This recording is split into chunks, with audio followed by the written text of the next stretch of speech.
Bienvenidos al canal Célico, un canal dedicado al ASMR. Bueno, chicos y chicas, me voy a presentar un poco por ser mi primer video. Soy un chico amante de este tipo de contenido que es el ASMR, lo llevo consumiendo ya 6 años y siempre me ha agradado la idea de poder intentarlo yo también. Yo espero realmente que este canal sea de su agrado.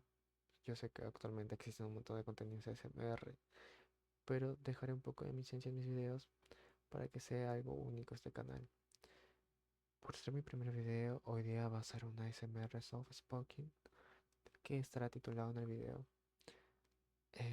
El día de hoy tengo planeado hacerles una lectura de un libro em, que ya es muy conocido y va a ser raro que lea esto, pero lo tenía ahí en mi almacén, por así decirlo. Tengo un montón de libros y realmente quiero leerlos aquí con ustedes. Como les explico, solo por ser este inicio del canal, será un poco de libros, otro tipo de contenido, pero espero que sea de su agrado. También la calidad del video y el sonido quizás no son muy buenos, pero irán mejorando, se los prometo. El día de hoy les tengo ni más ni menos que este libro, como les digo, que usualmente se lee, por ejemplo, recién empezando la prepa o secundaria. Te hacen obligadamente a leerlo, quizás algunos, por tema de cultura. Es titulado El Príncipe y el Mendigo. Eh, Está escrito por Mark Twain, Mark Twain. Perdón por mi inglés un poquito chusco, un poquito bodrio, ¿no? Smart Time. Bueno, intentaremos leerlo todo en este video. La verdad es que es un libro muy corto, si pueden darse cuenta. Y sí, está muy desgastado porque pues lleva años ahí. Entonces el libro está muy descuidado por mí, sí. Porque casi, si les soy bien sincero, nunca lo leí. Siempre me veía resúmenes o siempre pedía que me los resuman. Pero el día de hoy es la oportunidad excelente para leerlo con ustedes. Bueno, por temas de cámara, lo estaré volteando para poder empezar la lectura. El prólogo nos menciona: Mark Twain presenta en su novela El príncipe y el mendigo, la vieja fábula del harapiento muchacho que, por un capricho del destino, suplantaba involuntariamente al príncipe de Gales. Su gran imaginación hace esta novela una de las más divertidas y agradables del género. Tom Canty, el chiquillo que por casualidad se acerca hasta el jardín en donde se encuentra el príncipe Eduardo Tudor y es luego introducido por este al palacio, da buenas pruebas de que hubiera desempeñado con sobrados méritos las funciones de soberano. Cuando los guardianes del palacio confunden al mendigo con el príncipe, expulsando a este del recinto y acogiendo a aquel, empieza Tom Canty a enfrentarse a la tremenda responsabilidad de gobernar. Y es entonces cuando Twain deja correr libremente su amor a la libertad y a la justicia, cuando expresa su adhesión al hombre nacido en el suburbio lodiense, londinense, disculpe, como no veo muy bien por la oscuridad, a su sentido de humanidad, a su capacidad de servicio, por encima de las cualidades que pudiera tener el príncipe, educado especialmente para dirigir el reino. Vale la pena recordar que cuando corresponde a Tom Cantley actuar como autoridad máxima en la aplicación de la justicia, lo hace con seriedad y responsabilidad inusitadas. Cuando le toca luchar contra las supersticiones y las instituciones infamantes, lo hace formalmente, con espíritu pleno de humanismo. Tras el personaje popular, príncipe contra su voluntad y luego rey pese a sus protestas, se encuentra la filosofía de Samuel Clemens, Mark Twain, quien detesta todo lo que huele a tiranía y a dominio de castas. Hay un ejemplo en el comportamiento de Tom Canty, que parece una reminiscencia de la anécdota que relieva la sabiduría de Rey Salomón, personaje bíblico por si acaso. Han condenado a muerte a una humilde mujer y a su tierna hija, por acusarse a la primera de provocar una tormenta mediante sus artes de hechicería. El príncipe falso dice a la acusada que perdonará a la hija, si provoca una nueva tormenta como la que destruyó las casas de su pueblo. La pobre mujer responde: Ay, majestad, Pues eso es lo mismo que si la condenaseis a muerte. Pues nunca, nunca podré provocar esa tormenta. No soy bruja. En respuesta dice Canti, son inocentes. Ninguna madre quería morir, dejar a su hija, teniendo la facultad de salvarla. Que las dejen en libertad. Los súbditos de Inglaterra dicen, al conocer el dictamen, si esta es la locura del rey, que nunca sane de ella. Dios salve al rey de Inglaterra. Y como ese apunte rápido y feliz, Mark Twain realiza muchos otros que demuestran su postura democrática y su convicción de que mucha gente del pueblo posee excelentes condiciones intelectuales innatas y virtudes no existentes en altos personajes de la aristocracia. Samuel Langor, Samuel Langorne, ay, me ponen unos nombres difíciles. Samuel Langorne Clemens, humorista, novelista, filósofo, fue uno de los escritores de vida más vital, si se me perdona la redundancia. Fue aprendiz de impresor, piloto de las barcas que surcan el Mississippi, minero, periodista, hombre de negocios, editor, conferenciante y sobre todo contador de historias, uno de los más estupendos narradores de cuentos que ha tenido Norteamérica. Bueno, este es el prólogo. Sí, sé que a veces me cuesta un poco leer, pues porque realmente el tema de luz, cuestión de oscuridad, porque visualmente es mejor, menos luz para este tipo de videos, casi no puedo ver. Em, Hace una referencia aquí, antes de continuar, a Rey Salomón, que es un personaje bíblico, no sé si algunos lo llegan a conocer realmente. Em, no sé si entendí muy bien, pero creo que lo que es el autor de este libro como que se inspiró un poco en esas decisiones que tomó Rey Salomón. Aquí sí habla de brujas. Según lo que tengo entendido, no era el tema de brujas, era un tema de un embarazo, de cuál era hija de quién. Y al final el Rey Salomón tomó la decisión de no matar a la madre que no quería que el niño muera. En cambio, la otra mujer sí quería que muera y que ninguna se quedara con el bebé, pues no. Entonces el rey dijo que ninguna madre quería ver realmente a su hijo morir. Pues creo que aquí hace énfasis en esto, pero con tema de brujería, bueno, cada quien con la historia realmente. Pero realmente es una buena referencia como comentario, ¿no? Creo que es una referencia. Entonces, continuando, dice, la historia que voy a narrar no sé si es falsa o verdadera, pero lo que sí sé es que ha llegado hasta mí transmitida de padres a hijos durante varias generaciones como me la contaron. Contar. Empezó nuestra historia un día de otoño del último cuarto del siglo XVI en la muy antigua ciudad de Londres. Y el hecho con el que comienza la narración, al parecer, no debería tener mucha importancia, pues fue llano y simplemente el nacimiento de un niño.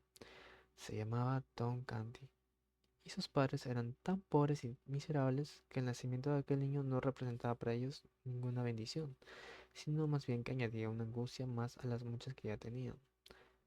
Tom Canty era una boca más que alimentar.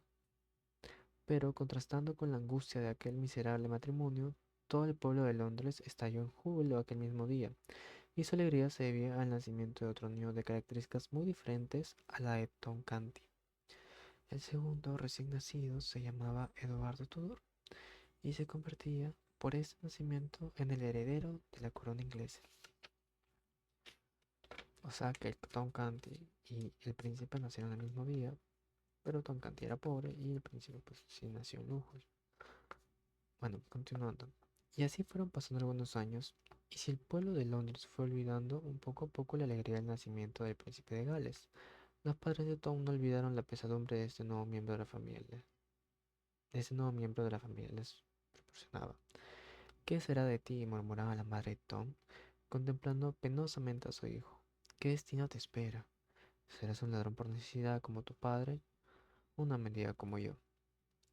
La familia de Canty vivía en el tercer piso de una sucia y destartaladas casucha situada en un callejón llamado Offal Court, cerca de Pudding Lane, y a decir verdad, la familia de Tom no desentonaba de los otros habitantes que poblaban el barrio. Todos eran tan pobres y desdichados como ellos, pues la pobreza engendra la ignorancia y la ignorancia desgracia. Así, no es extrañar que el barrio estuviese siempre lleno de borrachos y camorristas que organizaban una pelea por cualquier tontería. Tom, al igual que los otros niños del barrio, ya se había acostumbrado a aquel estado de cosas y como no conocía nada más, no podía intuir que había una vida diferente. Pero he aquí que al barrio se trasladó un viejo sacerdote llamado Andrés, que había caído en desgracia con el rey y fue relevado de sus funciones. Y la pensión que el gobierno concedía al padre Andrés para vivir era tan pequeña que el sacerdote no tuvo más remedio que irse a vivir a uno de los barrios más pobres de Londres. Para la llegada del padre Andrés para Tom Canty fue providencial. El viejo sacerdote se dedicó a enseñar a leer y a escribir a los niños del barrio, y en Tom encontró un alumno aventajado. Las historias que el padre Andrés les contaba y los libros que les hacía leer hicieron que Tom empezase a comprender que había otras perspectivas, unas nuevas fronteras que se extendían mucho más allá del estrecho callejón en el que vivía, mucho más allá del barrio en que nació y del que nunca había salido. Y Tom comenzó a soñar despierto. No era cierto que su padre era un ladrón y su madre una mendiga. Su padre era un señor muy rico al que todos respetaban y su madre una gran dama que se paseaba majestuosamente por las calles esparciendo la caridad. Sus hermanas, Beth y Nan, no salían a la calle para implorar la caridad pública, nada de eso. Abandonaban el hogar y regresaban al anochecer porque pasaban el día en las lujosas mansiones de sus amiguitas. Y su abuela no era cierto que fuese una vieja gruñona y desgreñada. Era una venerable anciana cuyos sabios consejos todos escuchaban con respeto. Tampoco era verdad que él dormía en un montón de paja almacenada en un rincón de su vivienda. Y sí, aquel montón de paja existía, de verdad. Es porque era el establo donde vivían y reposaban los caballos que su padre poseía. Y el Tom Canty no era un verdadero mendigo que se pasaba todo el día callejeando para regresar al hogar con unas cuantas monedas. Él era un príncipe, Tom Canty, el príncipe de Inglaterra. Y todas esas fantasías, Tom no se conformó con guardarlas para sí. Las comunicó a sus amigos que se divertían mucho con los deseos de grandeza de su compañero de infortunio. Pronto Tom organizó una verdadera corte con damas y caballeros leales, consejeros y ministros, reservándose para sí, como no, el papel del príncipe. Sus amigos le rendían pleitesía y se apiñaban en torno a él para verle pasar, creando así una fantástica atmósfera de luz, colorida y música. Pero toda esta fantasía se esfumaba cuando su padre, enfadado porque no había traído a casa las monedas de costumbre conseguidas con la mendicidad, le atizaba 3 o 4 pescozones que le obligaban a acostarse sobre su montón de paja con los ojos llenos de lágrimas y las orejas calientes. Y solamente su madre podía consolarla en aquellos momentos. Pobre, pobre hijo mío, murmuraba acariciando la cabeza del niño. Llevado por su afán de ver lo que sucedía más allá de las fronteras de su barrio, Don Canty se fue aventurando poco a poco a salir de él y a recorrer otras calles de Londres que nunca conoció, y así descubrió cosas sorprendentes. Una parada militar, por ejemplo, como un convicto de algún delito era transportado a la Torre de Londres, como la infeliz de Anna Aswick, una dama protestante acusada de herejía, era quemada viva en la pira de Smithfield. Pero a pesar de todas las cosas que descubrió, jamás pudo ver a un príncipe, a un rey de verdad, y este deseo se convirtió en una verdadera obsesión. Una mañana abandonó su casa a la que no pensaba volver hasta el anochecer, como tenía por costumbre. Pero no se dedicó a pedir limosna a los transeúntes. Se puso a andar como un autómata sin darse cuenta a dónde le dirigían sus pasos. De pronto se percató que se estaba mucho más allá de Temple Bar, que había dejado tras las murallas de Londres y que se encontraba en lo que había sido un antiguo camino real, la calle Strand. A uno de los lados de esta calle podía distinguirse conglomerada de casas cuyas proporcionadas eran más o menos iguales, pero enfrente solo había palacios espaciosos entre sí, cuyos jardines y parques se extendían hasta la misma orilla de Támesis. Támesis. El niño no tardó en llegar a una cruz levantada sobre la pequeña plazoleta de piedra desde la que se podía distinguir la aldea de Charing, que el muchacho contempló admirado. Después, tranquilamente, enfiló una hermosa carretera que le condujo hasta un soberbio palacio, el de Westminster. Los ojos de Tom Canty se agrandaron por el asombro. Estaban completamente con sus propios ojos, uno de aquellos soberbios palacios que tantas veces había podido adivinar a través de las descripciones de las novelas que le dejaba leer el padre Andrés. Podía ver ahora las torrecillas, la gran entrada de piedra con sus verjas doradas, los colosales leones de granito que adornaban el edificio, y los dos hombres de armas que, en actitud majestuosa e inmóvil, guardaban la entrada del palacio. Sobrecogido, pero con decisión, Tom se acercó al palacio, y fue entonces cuando oyó un murmullo de voces y unas sonoras risas. En los jardines del palacio había alguien. A una prudencial distancia, Tom pudo ver que tras las rejas del palacio se encontraba un muchacho de su misma edad, lujosamente ataviado, acompañado de 4 caballeros que estaban completamente pendientes de él. Es el príncipe, se dijo, y no se equivocaba. Era el príncipe de Gales, Eduardo Tudor.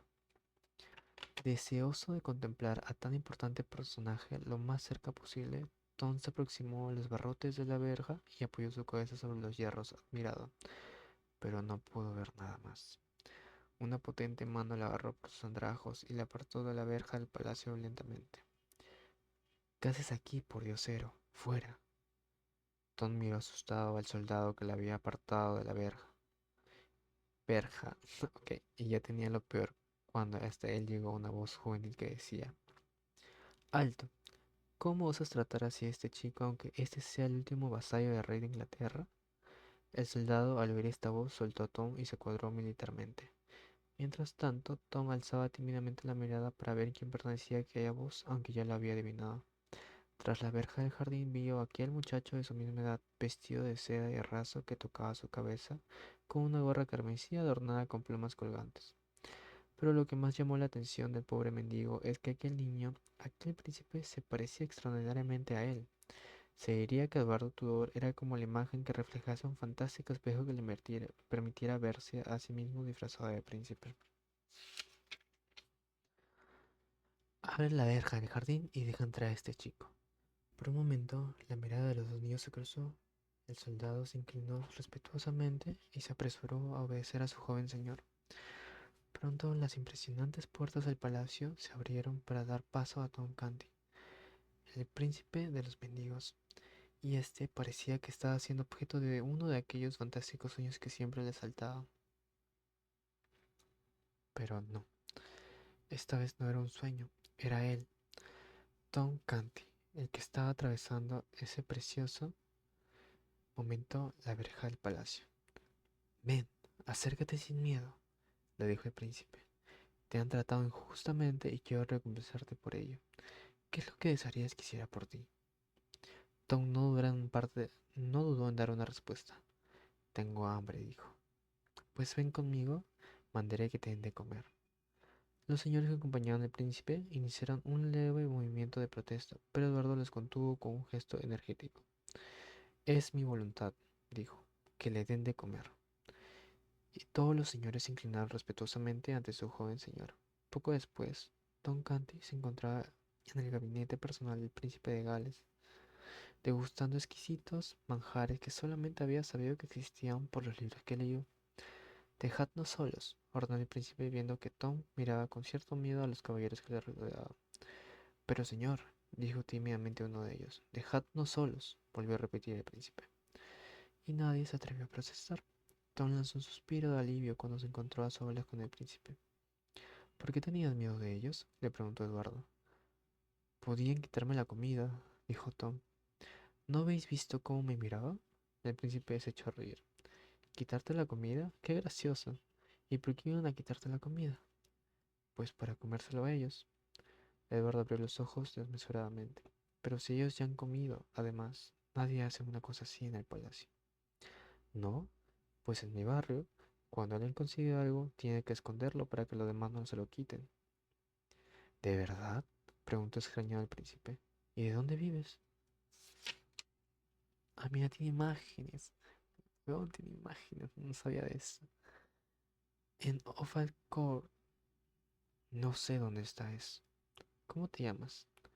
Tom Canty. Qué nombre tan raro. ¿A qué familia perteneces? Pues, ¿a cuál voy a pertenecer? A mi padre, a mi madre. ¿Te tratan bien? Tom no tuvo tiempo de responder porque el príncipe de Gales, como sumido en sus propias reflexiones, continuó. A mí no. Siempre me están regañando y nunca me dejan hacer lo que deseo. No me puedo reír mientras comemos y me hacen vestir siempre estos ridículos trajes con los que parezco una niña. Pero sí son preciosos, procesó Tom. Yo daría años de mi vida por poder lucir un día una gorra como esto. ¿De verdad? Pues claro.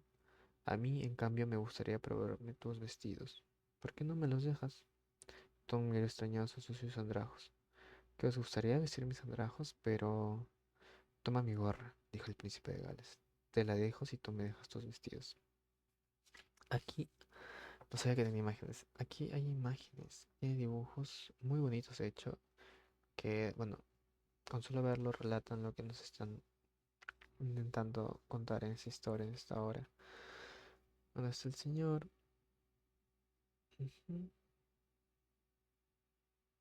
Aquí es la parte donde se menciona que eran idénticos básicamente los dos, solo que aquí Tom estaba acá en los abarrotes, por así decirlos, eh, y lo dejan pasar, ¿no? Y le pide ahorita mismo al príncipe, bueno, el príncipe le pide a Tom para cambiar sus vestuarios porque quería probar algo distinto. Básicamente esa era la ilustración de ahorita, lo último que acabamos de leer, con un poco de texto, ¿no? Tom tímidamente tomó la gorra del príncipe y se acarició las plumas que las adornaban. Sin poderse contenerse, la puso sobre su cabeza y buscó ansiosamente algo que reflejase la figura. Ven aquí, le dijo el príncipe. Podrás mirarte en un espejo. Tom no daba crédito a lo que estaba viendo. La gorra del príncipe adornaba su cabeza. Ahora sí que parecía un príncipe de verdad. Apresuradamente se quitó sus andrajos y se los tendió al príncipe. Tomad, le dijo. Cambiemos de vestidos y eso nos hace felices a los dos. Desde que venga nadie, no los habremos vuelto a cambiar. Apresuradamente los dos muchachos se vistieron cada uno con los trajes del otro y después, satisfechos, se miraron juntos en un espejo. Es asombroso, comentó el príncipe de Gales. Nos parecemos como dos gotas de agua. ¿Crees que alguien podría reconocernos? No lo sé. Pues voy a probarlo. Ya verás qué divertido. Y antes que Tom Canty pudiera impedirlo, el auténtico príncipe de Gales salió de la estancia. Y bien pronto ganó el jardín. Tom podía seguir sus pasos, mirando al exterior desde la ventana del gabinete personal del príncipe. Vio cómo éste se acercaba a la verja del jardín y ordenaba con voz imperiosa: «Abrid las puertas». Al ver llegar aquel mendigo, el soldado que antes había sido reprendido por el príncipe sonrió siniestramente. «Claro, claro que voy a abrirte las puertas, sucio mendigo, y te echaré fuera de este palacio con gran satisfacción». Y obedeciendo al muchacho y agarrándole después por la espalda, le dio un puntapié y la arrojó fuera de la verja del jardín. «Fuera, miserable, por tu culpa he sido reprendido por el príncipe y eso nunca te lo perdonaré». Eduardo Tudor se puso rojo de ira. «Yo soy el que nunca olvidaré tu inocencia, soldado. Te haré ahorcar por tu impertinencia y arrepentimiento. Y tu atrevimiento. Has osado pegar al príncipe de Gales». Procede a reírse el soldado. Ja, ja, ja. Y el príncipe de Gales. Después, mirando al muchacho desafidoradamente, le contestó: ¿Te crees que porque mi joven señora ha tenido contigo un momento de debilidad, eres alguien jovencito? Después, mirando al muchacho desafiadoramente, le contestó: ¿Te crees que porque mi joven señor ha tenido contigo un momento de debilidad, eres alguien, jovencito? Eres un mendigo, un simple mendigo del que aquel príncipe no se volverá a acordar en su vida. Ale, fuera de aquí si no quieres que te tise otro puntapié. Pero el niño no se da por vencido. Soy el príncipe de Gales. A mí la guardia, soy el heredero del trono. Y Eduardo Tudor intentó lanzarse contra el soldado que tan irrespetuosamente se comportaba con él.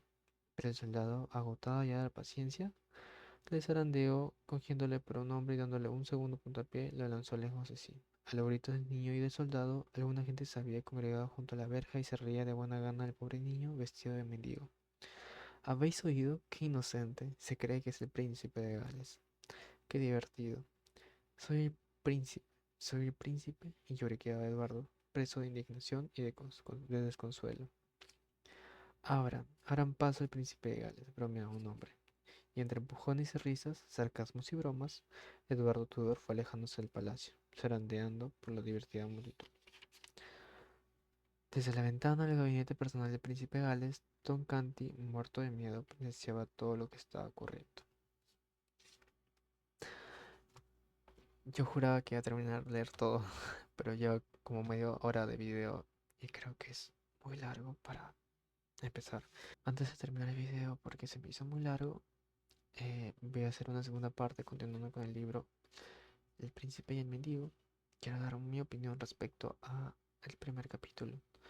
Realmente me pareció un capítulo muy entretenido e interesante.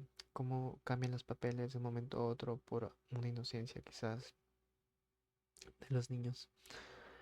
Em, es triste al inicio de la lectura saber que el nacimiento de Tom no fue bien recibido comparando con el nacimiento de Eduardo, el príncipe de Gales.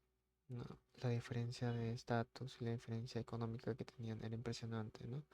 Y mientras el príncipe de Gales fue como la felicidad de varias personas, el nacimiento de Tom, a las justas creo que era el nacimiento de su madre que intentaba aconsejarlo ya varios años después, pero pues también era como una desgracia para su familia, porque como eran tan pobres era básicamente una boca más que alimentar, ¿no? Tom. Y con la llegada de Andrés, el padre creo que del reinado, pues las fantasías de Tom, de un niño que fantasea mucho y es normal, se fueron agrandando, ¿no? Hasta él mismo creérselo, pero al llegar la noche, con la llegada de su padre y los correazos que le daban, pues lamentablemente volvía a su realidad por momentos, ¿no? Es triste, ¿no? Cómo llega la mentalidad de un niño a tan corta edad por situaciones extremas. No, pero a las finales, pues con este cambio drástico de papeles, donde el príncipe Eduardo lo deja pasar y ahuyenta a este soldado que estaba maltratando a Tom. Y luego cuando dice, pues no, o sea, el príncipe que vive en lujos, dice que no le gusta la vida que tiene porque lo paran regañando, es un poquito, un poquito chistoso, ¿no? Pues comparado a la vida que nos estabas narrando de Tom, pues a uno le parece absurdo quizás. Em, y como de pronto por un juego de niños, una inocencia de querer cambiarse y querer tener otro papel como persona en la cabana del libro. Otro papel, quizás no el papel de lujo, sino de intentar saber la posición de la otra persona. Entonces hay un malentendido y al verdadero rey, bueno, el verdadero príncipe de Gales los terminan expulsando y siendo víctima de burlas por todo el pueblo. Y bueno, Tom no se dice qué hace, realmente solo se queda mirando desde el gabinete, ¿no? Pero ahora Tom tomando esta posición como un príncipe que no le pertenece realmente, pues no, son realidades muy distintas y ahora tendremos que esperar para el segundo capítulo cómo se comporta Tom con estas nuevas decisiones que tiene que tomar, con esta nueva responsabilidad que nunca ha estado acostumbrada. Y también va a ser muy interesante saber qué pasa con la vida de Eduardo ahora mismo en adelante, con esta nueva vida también, ¿no? Con ese nuevo rol que va a tener de mendigo, adaptarse a una nueva vida. Pues son situaciones muy críticas, ¿no? Son una dualidad muy distinta que ambos van a tener que superar y ambos van a tener que adentrarse y aventurarse, ¿no? Yo espero que el libro acabe bien de buena manera. Creo que ya lo he leído anteriormente porque ya me vino unos flashbacks de lectura, pero el libro es muy interesante. Eh, Habrá segunda parte. Y bueno, hasta aquí el primer video de Célico. Espero les haya gustado, espero les guste, se suscriban y recomienden este video. Espero de verdad que sea de su agrado. Y hasta la próxima. Chao, chao.